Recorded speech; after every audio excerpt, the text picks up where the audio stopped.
HSC ও সমমানের পরীক্ষা স্বচ্ছ ও নকলমুক্ত করার লক্ষ্যে এবার প্রতিটি পরীক্ষা কেন্দ্র কঠোর নিরাপত্তা ও সার্বক্ষণিক নজরদারির আওতায় থাকবে। এমনটাই জানিয়ে মাধ্যমিক ও উচ্চশিক্ষা বিভাগের সচিব আব্দুল খালেক বলেছেন, দেশের সব পরীক্ষা কেন্দ্রে সিসিটিভি ক্যামেরা স্থাপন করা হয়েছে। পাশাপাশি একটি কেন্দ্রীয় মনিটরিং সেল গঠন করা হয়েছে, যার মাধ্যমে দেশের যে কোনো প্রান্তের পরীক্ষা কেন্দ্রের কার্যক্রম তাৎক্ষণিকভাবে পর্যবেক্ষণ করা সম্ভব হবে। শিক্ষা মন্ত্রণালয়ের সভাকক্ষে আয়োজিত সংবাদ সম্মেলনে তিনি এ তথ্য জানান। সচিব জানান, কেন্দ্রীয় মনিটরিং সেলের পাশাপাশি প্রতিটি কেন্দ্রে দায়িত্বপ্রাপ্ত পুলিশ কর্মকর্তার কাছেও ভিডিও ক্যামেরা থাকবে। এর ফলে অনাকাঙ্ক্ষিত পরিস্থিতির সৃষ্টি হলে তা দ্রুত শনাক্ত ও নিয়ন্ত্রণ করা সহজ হবে।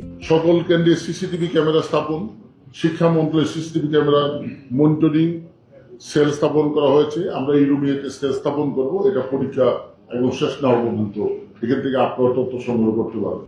মনিটরিং সেলে বসে বাংলাদেশের যে কোনো প্রান্তে যে কোনো কেন্দ্রে পরীক্ষা মনিটরিং করা যাবে।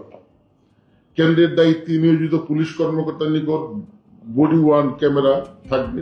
তিনি আরো জানান, এবার নকলের জন্য পরিচিত কেন্দ্রগুলো বাতিল হলেও পার্বত্য অঞ্চল ও দুর্গম চরাঞ্চলের শিক্ষার্থীদের যাতায়াতের সুবিধা বিবেচনায় কয়েকটি কেন্দ্র বহাল রাখা হয়েছে। আর সেভেন্থ ডে অ্যাডভেন্টিস্ট সম্প্রদায়ের শিক্ষার্থীদের ধর্মীয় বিশ্বাসের প্রতি সম্মান জানিয়ে শনিবারের পরীক্ষাগুলো বিশেষ ব্যবস্থায় সূর্যাস্তের পর নেওয়া হবে।